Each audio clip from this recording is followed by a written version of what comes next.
그냥 물이 부족해서 그런 거 아닌가요? 제가 30년간 신장 염증과 노화를 연구하면서 가장 많이 듣는 질문이 있습니다. 박사님, 소변에 거품이 좀 생기는데요. 그냥 물을 적게 마셔서 그런 거겠죠? 그럴 때마다 저는 조심스럽게 되묻습니다. 혹시 그 거품이 며칠째 계속되고 있진 않으신가요? 많은 분들이 대수롭지 않게 넘기십니다. 하지만 사실 그 말 속에는 신장이 보내는 첫 번째 위험 신호가 숨어 있어요.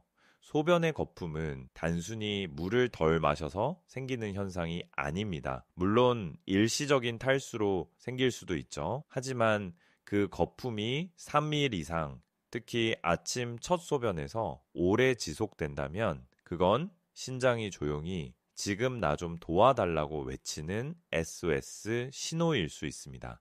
신장은 평소에 아무 소리도 내지 않습니다. 통증도 없고 붓기도 없이 묵묵히 하루 180리터가 넘는 혈액을 걸러내고 있죠. 그런데 신장이 지쳐가기 시작하면 그 침묵 속에서 가장 먼저 보내는 작은 변화가 바로 거품료입니다. 여기서 제가 꼭 말씀드리고 싶은 게 있습니다. 왜 병원에서는 이렇게 중요한 이야기를 먼저 해주지 않을까요? 왜 거품료가 보이는데도 그냥 경과를 지켜보자는 말만 할까요? 사실 초기 단백뇨는 약으로 해결되는 게 아닙니다. 생활 습관과 식습관을 바꿔야 하는데 그건 시간도 오래 걸리고 환자를 계속 관리해야 하는 일이거든요. 그래서 대부분은 수치가 확실히 나빠질 때까지 기다립니다. 그때 가서 약을 처방하고 정기적으로 내원하게 하는 거죠. 이 영상은 곧 내려갈 수 있습니다. 하지만 저는 오늘 그 진실을 말씀드리겠습니다. 안타깝게도 많은 분들이 그 작은 변화를 무시합니다. 나이 들면 다 그렇지. 그렇게 스스로를 안심시키며 하루하루를 넘기다가 어느 날 건강검진에서 신장 수치가 떨어졌다는 청천벽력 같은 결과를 듣게 됩니다. 크레아티닌 수치가 올라가고 사구체 여과율이 떨어졌다는 말을 들을 때는 이미 신장 기능의 절반 이상이 손상된 상태일 수 있습니다. 60세 이상 대한민국 인구에서 4명 중 1명이 신장 기능 저하를 겪고 있습니다.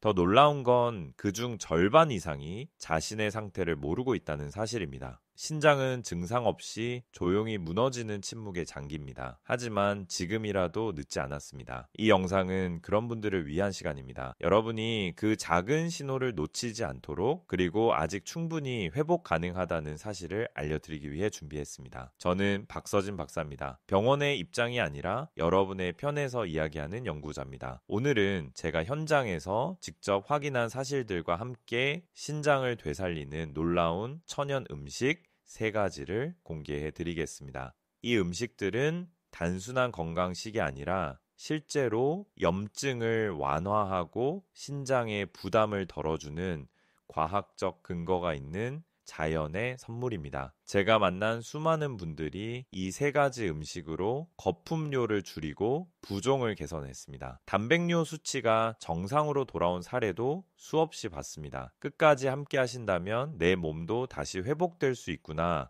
하는 희망을 분명히 느끼실 겁니다. 주변 아버님, 어머님, 그리고 지인분들에게 꼭 카톡으로 알려주세요. 좋아요, 구독은 여러분의 건강을 지키는 힘이 됩니다. 얼마 전 제 지인인 김영자 어르신이 찾아오셨어요. 박사님, 요즘 아침마다 소변에 거품이 자꾸 생기는데 그냥 물을 덜 마셔서 그런 거겠죠? 그 질문이 너무 익숙했습니다. 검사해보니 단백뇨 초기 소견이 있었고 다행히 아직 회복 가능한 단계였죠. 김영자 어르신은 평소 짠 음식을 좋아하시고 물을 거의 안 드셨습니다. 아침에 김치찌개 국물을 드시고 점심엔 라면을 자주 드셨어요. 저녁에는 젓갈이나 장아찌를 곁들이셨죠. 물은 목이 마를 때만 조금씩 드시는 정도였습니다. 이런 식습관이 쌓이면서 신장이 점점 지쳐갔던 거예요. 제가 3가지 음식을 식단에 추가하고 조금씩 나누어 물을 드시게 했습니다. 한 달쯤 지나자 소변의 거품이 점점 줄고 피로감도 덜하다고 하셨어요. 2달째에는 아침에 일어날 때 발목 부종이 거의 사라졌다라고 말씀하셨습니다. 이 이야기를 끝까지 들어야 전체 흐름을 정확히 알 수 있어요. 그렇게 김영자 어르신이 회복된 뒤 하신 말씀이 아직도 기억납니다. 별거 아닌 줄 알았는데 알고 보니 내 몸이 보내던 첫 신호였네요. 그 말씀을 들으면서 저도 다시 한번 깨달았습니다. 신장은 아프다고 소리 지르지 않아요. 대신 작은 신호를 보내는 거죠. 오늘 이 영상에서 말씀드릴 내용은 여러분의 신장 관리 방식을 완전히 바꿀 수 있는 중요한 지혜입니다. 이 이야기를 끝까지 듣고 실천하셔야만 진정한 변화를 경험할 수 있어요.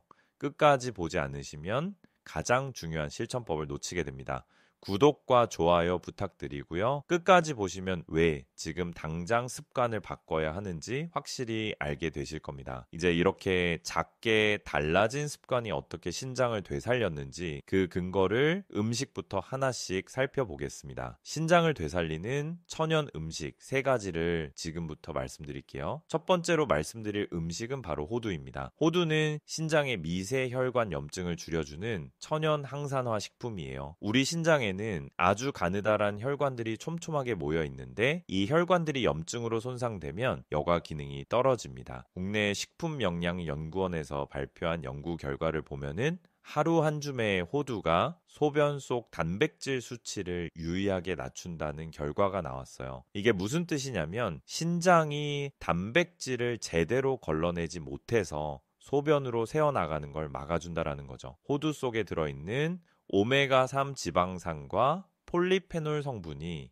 혈관벽의 염증 반응을 억제하기 때문입니다. 제가 만난 박영호 어르신은 매일 아침 호두새 알을 챙기기 시작했어요. 처음엔 반신반의하셨죠. 이렇게 작은 습관으로 뭐가 달라지겠냐고 하셨거든요. 그런데 한 달이 지나니까 아침 소변에 보이던 거품이 확연히 줄었다라고 말씀하셨습니다. 3달째에는 정기검진에서 단백뇨 수치가 정상 범위로 돌아왔어요. 발목 부종도 함께 사라졌고요.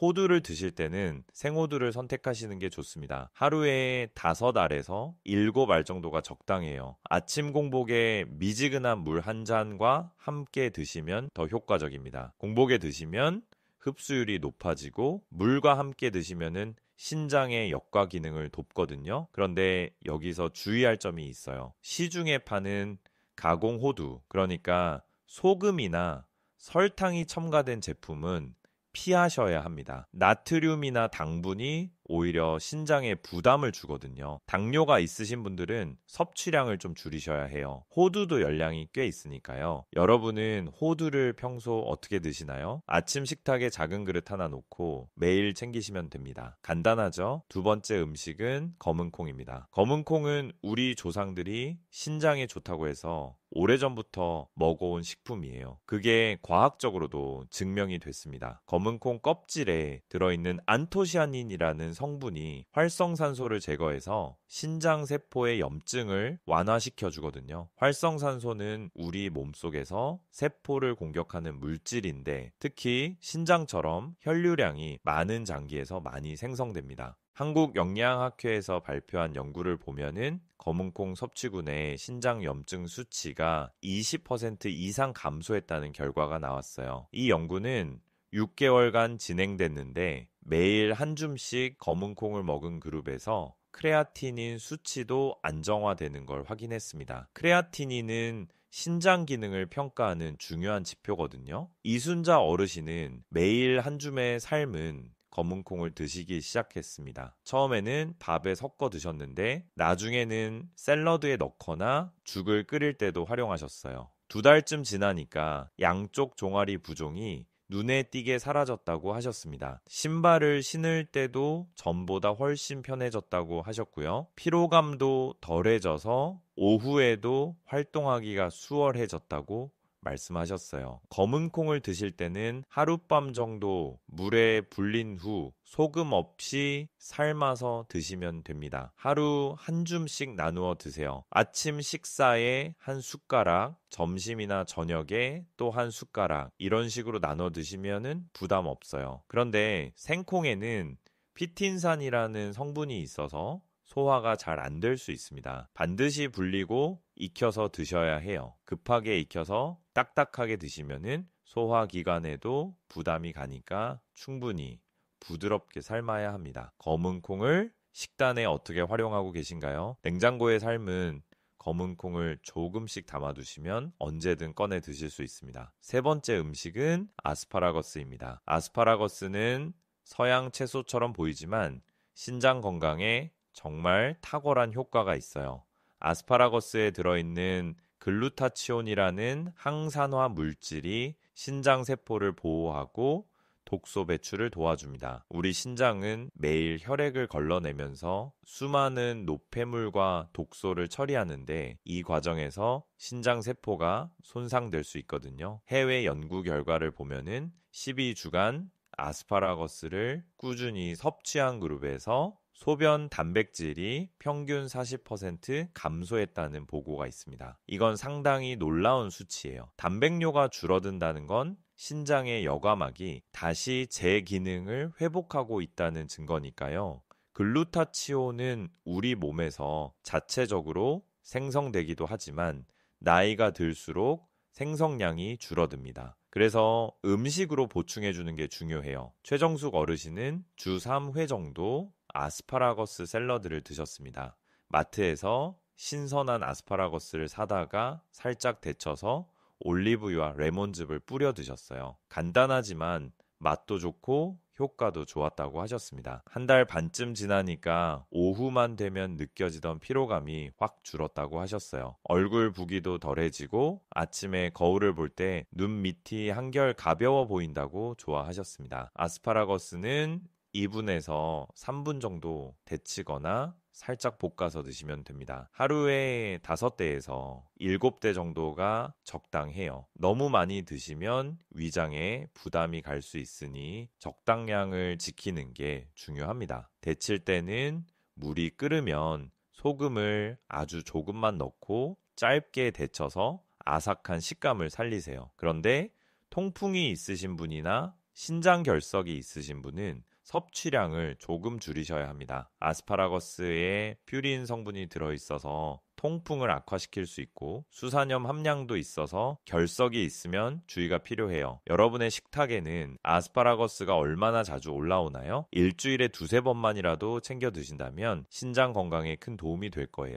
이렇게 3가지 음식을 함께 드시면 신장은 다시 회복의 길로 들어섭니다. 호두의 항산화 작용, 검은콩의 염증 완화, 아스파라거스의 독소 배출이 서로 시너지를 내거든요. 한 가지만 먹어도 효과가 있지만 3가지를 함께 드시면은 훨씬 더 빠르고 확실한 변화를 느끼실 수 있습니다. 그런데 음식만으로는 부족합니다. 음식에 더해 반드시 알아야 할 생활 습관이 있어요. 이제 그 습관들을 하나씩 살펴보겠습니다. 신장을 살리는 생활 습관에 대해 이제부터 말씀드릴게요.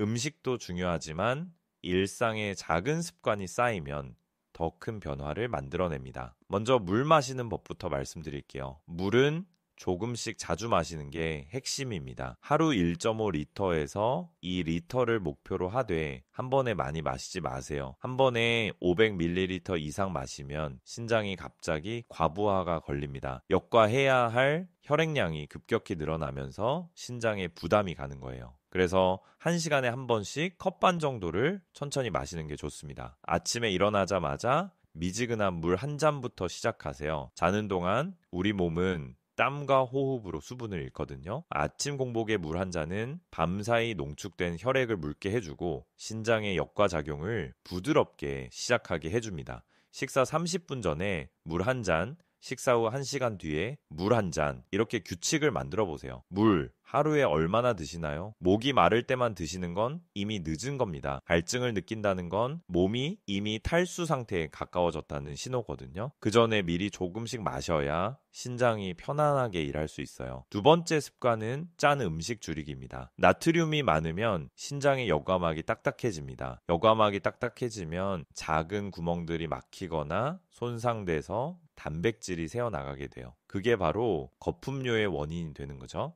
한국인의 평균 나트륨 섭취량은 세계보건기구 권장량의 2배가 넘습니다. 우리 식탁에 김치, 된장찌개, 젓갈, 장아찌가 늘 올라오니까요. 인스턴트 식품과 가공육은 최소화하세요. 라면 한 개에 들어있는 나트륨이 하루 권장량의 거의 전부를 차지합니다. 햄이나 소시지, 베이컨 같은 가공육에도 나트륨이 엄청나게 많아요. 이런 음식을 자주 드시면은 신장이 쉴 틈이 없습니다. 대신 허브나 마늘, 생강으로 맛을 내보세요. 바질이나 로즈마리 같은 허브는 향이 강해서 소금 없이도 풍미를 살릴 수 있어요. 마늘과 생강은 한겸 효과도 있어서 신장에 이중으로 좋습니다. 평소 식단에 간은 어떤 편이신가요? 국물 요리를 드실 때 국물은 조금만 드시고 건더기 위주로 드시는 것도 방법입니다. 국물에 나트륨이 대부분 녹아 있거든요. 세 번째 습관은 가벼운 걷기입니다. 하루 30분 걷기는 신장 혈류를 개선해 줍니다. 신장은 우리 몸 전체 혈액의 4분의 1을 받아서 역과하는 장기예요. 그만큼 혈액순환이 중요하죠. 걷기 운동을 하면 전신 혈액순환이 좋아지면서 신장으로 가는 혈류량도 자연스럽게 증가합니다. 혈류가 원활하면 신장세포에 산소와 영양분이 잘 공급되고 노폐물도 빨리 배출돼요. 그런데 격한 운동은 오히려 역효과가 날 수 있습니다. 고강도 운동을 하면 근육에서 크레아티닌이라는 노폐물이 급격히 증가하면서 신장에 부담을 주거든요. 이미 신장이 약해진 상태라면 더욱 조심해야 합니다. 식사 후 20분 정도 가볍게 산책하는 걸로 시작하세요. 밥을 먹고 바로 눕거나 앉아 있으면 혈당이 급격히 올라가면서 신장에도 부담이 갑니다. 식후 가벼운 걷기는 혈당 조절에도 도움이 되고 소화도 돕고 신장 건강도 지켜줘요. 오늘은 몇 분 걸으셨나요? 처음엔 10분부터 시작하셔도 괜찮습니다. 매일 조금씩 늘려가는 게 중요해요. 네 번째 습관은 숙면과 스트레스 조절입니다. 수면 부족은 코르티솔을 증가시켜서 혈압과 염증을 악화시킵니다. 코르티솔은 스트레스 호르몬인데 이게 많아지면은 혈압이 올라가고 혈관 염증이 생기면서 신장에 직접적인 타격을 줘요. 밤에 잠을 제대로 못 자면 다음날 붓기도 심해지고 피로도 쉽게 풀리지 않습니다. 하루 7시간 정도 숙면을 취하는 걸 목표로 하세요. 잠자기 전 2시간은 물 섭취를 줄이는 게 좋습니다. 자기 직전에 물을 많이 마시면은 한밤중에 화장실을 가게 되면서 수면이 끊기거든요. 수면의 질이 떨어지는 거죠. 음악을 듣거나 가벼운 명상으로 마음을 안정시켜 보세요. 조용한 음악을 10분만 들어도 심박수가 안정되고 스트레스가 줄어듭니다. 명상은 복잡하게 생각할 필요 없어요. 눈을 감고 호흡에만 집중하면서 5분만 앉아 있어도 효과가 있습니다. 요즘 밤잠은 잘 주무시나요? 잠이 보약이라는 말이 있잖아요. 신장에도 정말 보약입니다. 다섯 번째 습관은 금연과 절주입니다. 니코틴과 알코올은 신장 혈류를 막습니다. 담배를 피우면 혈관이 수축되면서 신장으로 가는 혈액량이 줄어들어요. 혈액량이 줄면 신장세포가 산소 부족 상태가 되면서 손상되기 시작합니다. 장기적으로는 신부전으로 이어질 수 있어요. 알코올도 마찬가지입니다. 술을 마시면 간에서 알코올을 분해하는 과정에서 독소가 생기고 이 독소를 신장이 걸러내야 합니다. 이미 신장이 약한 분은 한 잔의 술도 위험할 수 있어요. 소주 한 잔이라도 신장에는 큰 부담이거든요. 알코올은 이뇨작용도 강해서 탈수를 유발합니다. 탈수가 되면은 혈액이 걸쭉해지면서 신장이 여과하기 더 어려워져요. 술자리 대신 따뜻한 차 한 잔으로 마음을 달래보세요. 보리차나 옥수수 수염차는 신장에도 부담이 없고 몸을 따뜻하게 해줍니다. 모임이 있을 때도 술 대신 탄산수나 허브티를 선택하는 것도 좋은 방법이에요. 오늘은 신장을 위해 어떤 선택을 하실 건가요? 담배 한 개비를 덜 피우거나 술 한 잔을 거절하는 것부터 시작해보세요. 이 5가지는 약보다 강력한 처방입니다. 약은 증상을 일시적으로 억제할 뿐이지만 습관은 신장의 근본적인 회복을 돕습니다. 음식과 생활 습관이 함께 바뀌면은 신장은 스스로 치유 능력을 되찾습니다. 이제 마무리로 오늘의 내용을 정리하고 한 가지 실천 제안을 드리겠습니다. 오늘은 많은 분들이 오해하는 소변 거품은 탈수 현상이라는 상식을 뒤집어 보았습니다. 그 거품은 신장이 보내는 첫 번째 경고일 수 있어요. 물을 많이 마신다라고 해서 거품이 사라지는 게 아니라 신장 자체가 회복되어야 거품이 사라집니다. 단백뇨는 신장의 여과막이 손상되고 있다는 신호이고 이걸 방치하면 만성 신장 질환으로 이어질 수 있습니다. 하지만 늦지 않았습니다. 오늘 말씀드린 호두, 검은콩, 아스파라거스 세 가지 음식을 기억하세요. 호두는 미세 혈관의 염증을 줄이고 검은콩은 활성산소를 제거하며 아스파라거스는 독소 배출을 도와줍니다. 이 세 가지가 함께 작용하면은 신장의 역과 기능이 다시 살아납니다. 그리고 물 마시기, 짠 음식 줄이기, 가벼운 걷기, 숙면과 스트레스 조절, 금연과 절주 이 5가지 생활법이 함께하면 신장은 다시 깨어납니다. 거품이 사라지고 붓기가 줄며 피로감이 완화되는 변화를 저는 수없이 확인해 왔습니다. 단 한 달만 실천해도 몸이 가벼워지는 걸 느끼실 수 있어요. 잘못 관리하면 어떻게 될까요? 거품료를 방치하면 단백질이 계속 빠져나가면서 이 신장 기능이 급격히 떨어집니다. 부종이 심해지고 혈압이 올라가며 피로감이 만성화됩니다. 결국 투석이나 이식을 고려해야 하는 상황까지 갈 수 있어요. 신장은 한번 손상되면 회복이 어렵다고 알려져 있지만 초기 단계에서는 충분히 회복 가능합니다. 제대로 관리하면 어떻게 될까요? 신장의 여과 기능이 회복되면서 노폐물이 제대로 배출되고 몸이 가벼워집니다. 아침에 일어날 때 부종이 없고 소변이 맑아지며 하루 종일 활력이 넘칩니다. 혈압도 안정되고 피로가 빨리 풀립니다. 무엇보다 만성 신장 질환으로 이어지는 걸 예방할 수 있어요. 오늘 당장 실천할 단 하나의 제안은 이것입니다. 아침 식탁에 호두새 알을 올려보세요. 그 작은 행동이 신장의 회복을 시작하게 합니다. 호두 3알이면 손바닥에 쏙 들어오는 양이에요. 아침 식사 전에 물 한 잔과 함께 천천히 씹어 드시면 됩니다. 이렇게 시작하면 나머지 습관들도 자연스럽게 따라오게 됩니다. 다음 영상에서는 신장을 회복시키는 하루 물 마시는 법을 자세히 알려드리겠습니다. 언제 얼마나 마셔야 하는지, 어떤 물이 좋은지, 물을 마실 때 피해야 할 실수는 무엇인지 구체적으로 말씀드릴게요. 물 한 잔도 제대로 마시면 신장이 달라집니다. 이 내용이 도움이 되셨다면 구독과 좋아요 부탁드립니다. 여러분의 실천이 누군가의 신장을 살릴 수도 있습니다. 댓글로 여러분의 경험도 나눠주세요. 어떤 습관이 가장 어려우신지, 어떤 변화를 느끼셨는지 들려주시면 다음 영상에 꼭 반영하겠습니다. 여러분은 오늘부터 어떤 변화를 시작해 보시겠어요?